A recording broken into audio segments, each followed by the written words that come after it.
then that comes into the question, what about raw? Do you ever Never, never give people raw? Never. No way. Never have. How much would you cost to give someone raw?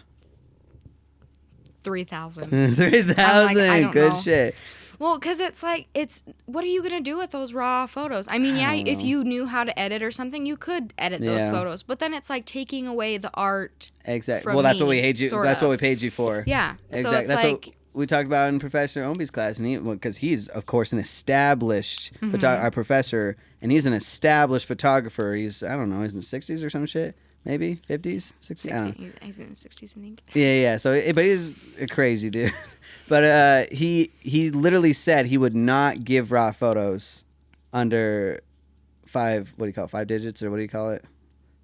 I think 5 figures. Yeah. And I was just like, holy shit. But now, like, after thinking about it, it's right, because like I don't want my name of all the things that I shot, because like you said, I shot 2.5 hours, but I know a lot of that shit's bad footage.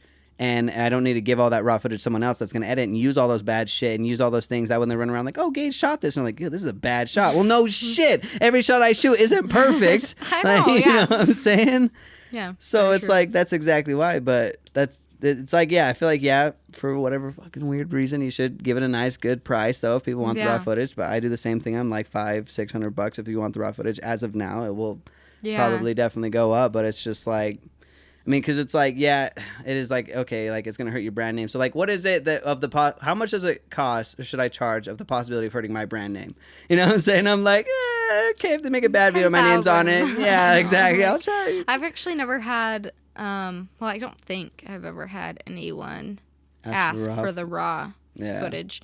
I mean, I've had like quite a few people ask me, they're like, well, because like I'm like totally, well, weddings are completely different. Right. Like the amount of photos I deliver for each wedding is totally different. Right. Because it's just like, like this last wedding, I delivered like over 400 photos, but like weddings previous in the year, maybe it was like between 200 and 300, and it's completely different. So I don't put like I don't put like an amount of delivered photos with weddings at all. I literally give them every single photo that turns out great. Like the only photos you won't see are just like really the blurred photos. Ones, and exactly. But like for sessions, like it's either you get 25 photos or 50 photos. Like that is it for sessions. Right.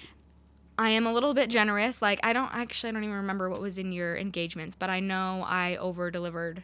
Yeah, for sure. But so like if I don't know, so it's so hard to like limit like good photos, you know? I know. So like I always like over deliver, but I have like that minimum amount that I have to like reach. Exactly. But I've had like some clients like, okay, well I know that you gave me 50 photos and I know that like that's what we paid you for, but can I have like a couple extra? And I'm like, nah. That's what I'm saying. It's like I was there, and I like when you shot our engagements, like I know I was there, and I know a lot of those photos were just like, oh, you know, maybe the lighting was such a big adjustment. I don't know if this like turned out good or whatever. Mm-hmm. So it's just like, but yeah, I thought the same thing. I was like, holy shit, we got a lot more photos, you know, like even the ones we were choking each other and shit, just like for all the fun, like, you know, bloopers, so, yeah, the bloopers that you don't expect, and that's exactly how I feel like, because a normal average couple, because again, we're talking about some couples and some people, but I feel like the majority is pretty smooth, but. That way, it's like when you promise someone this much and you over-deliver, it's always such a better feeling. Because then when you do tell somebody I have 2,000 pictures, now they're expecting that average delivery. Now they think that's low when you're giving them 300 or 400 pictures, but they don't understand, you know? And so it's like, I'll tell them something like, yeah, I got like a good like 30 minutes of footage, you know? When I give them 15 minutes, it might like it's a little bit better when I tell them I got 2.5 hours of footage, you know? That way they...